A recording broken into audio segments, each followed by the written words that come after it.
किसी ने बड़े कमाल की बात कही है कि रख हौसला, वो मंज़र भी आएगा, प्यासे के पास चलकर समंदर भी आएगा। थक कर न बैठ ए मंजिल के मुसाफिर, मंजिल भी मिलेगी और मंजिल से मिलने का मज़ा भी आएगा।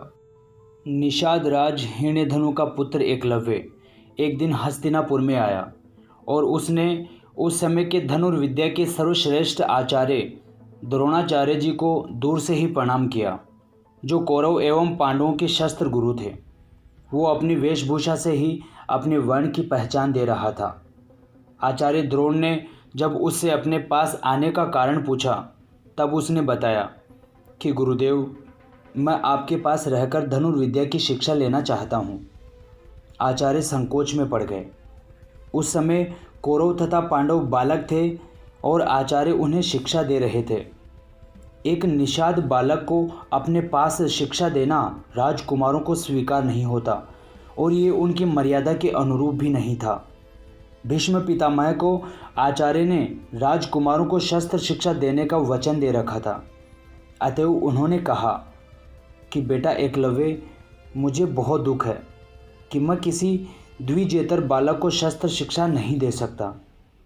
एकलव्य ने तो द्रोणाचार्य जी को मन ही मन अपना गुरु मान लिया था और जिसे गुरु मान लिया उसकी किसी भी बात को सुनकर रोष होना या दोष दृष्टि करने की तो बात मन में ही कैसे आती। निषाद के उस छोटे से बालक के मन में निराशा भी नहीं आई।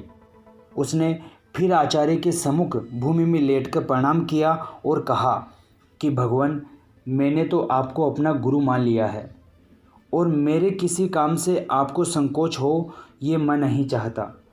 मुझ पर आपकी हमेशा कृपा रहनी चाहिए। इतना कहकर वो वहाँ से चल पड़ा। वो हस्तिनापुर से लौटकर घर नहीं गया, वो वन में चला गया और वहाँ उसने मिट्टी की द्रोणाचार्य की एक मूर्ति बनाई और उसको स्थापित कर उस मूर्ति को प्रणाम करके उसके सामने वो बाण विद्या का अभ्यास करने लगा। अब ज्ञान के एकमात्र दाता तो भगवान ही हैं। जहाँ अविचल श्रद्धा और गूढ़ निश्चय होता है, वहाँ वे सबके हृदय में रहने वाले श्री हरि गुरु रूप में या बिना किसी बाहरी गुरु के भी ज्ञान का प्रकाश कर देते हैं। महीने पर महीने बीतते गए। एकलव्य का अभ्यास अखंड चलता रहा और वो महान धनुर्धर हो गया। एक दिन द्रोणाचार्य अपने शिष्य पांडव और कौरवों को बाण विद्या का अभ्यास कराने के लिए आखेट करने वन में लाए। संयोगवश उनके साथ का एक श्वान भटकता हुआ एकलव्य के स्थान पर पहुंच गया और काले रंग के तथा विचित्र वेशधारी एकलव्य को देखकर वो भौंकने लगा। एकलव्य के बाल बढ़ गए थे और उसके पास वस्त्र के स्थान पर बाघ का चमड़ा ही था। वो उस समय अपना अभ्यास कर रहा था। श्वान के भौंकने से बाधा पड़ते देख उसने बाणों की बौछार कर दी और उस श्वान का मुख बंद कर दिया। श्वान भागता हुआ अपने स्वामी के पास पहुंचा। वहां सबने बड़े आश्चर्य से देखा कि बाणों से श्वान को कहीं भी चोट नहीं लगी है, किंतु वे आड़े तिरछे उसके मुख में इस प्रकार फंसे हैं कि श्वान बोल नहीं सकता। बिना चोट पहुंचाए इस प्रकार श्वान के मुख में बाण भर देना बाण चलाने का बहुत बड़ा कौशल है। पांडवों में से अर्जुन इस हस्त कौशल को देखकर बहुत चकित हुआ। उन्होंने द्रोणाचार्य जी से कहा कि गुरुदेव, आपने तो कहा था कि आप मुझे पृथ्वी पर सबसे बड़ा धनुर्धर बनाएंगे, किंतु इतना हस्त कौशल तो मुझ में भी नहीं है। द्रोणाचार्य जी ने सबको साथ लेकर उस बाण चलाने वाले को वन में ढूंढना प्रारंभ किया और वे ढूंढते ढूंढते एकलव्य के आश्रम पर पहुंच गए। एकलव्य आचार्य को देखकर उनके चरणों में आकर गिर पड़ा। द्रोणाचार्य ने पूछा, सौम्य, तुमने बाण विद्या का इतना उत्तम अभ्यास किससे सीखा है?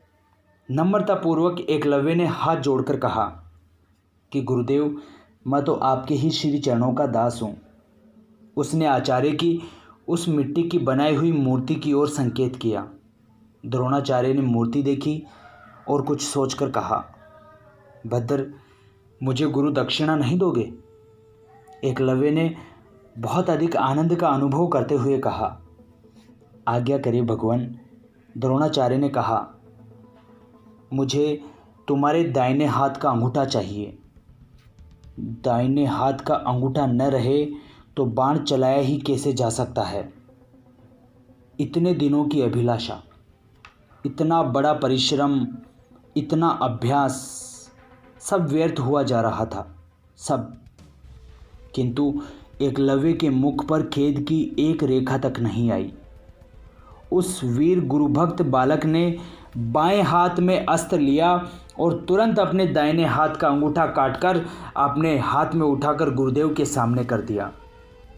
भरे कंठ से द्रोणाचार्य ने कहा कि बेटा, संसार में धनुर्विद्या के अनेकों महान ज्ञाता हुए और होंगे, किंतु मैं तुम्हें आशीर्वाद देता हूँ कि तुम्हारे इस महान त्याग का सुयश संसार में सदा अमर रहेगा।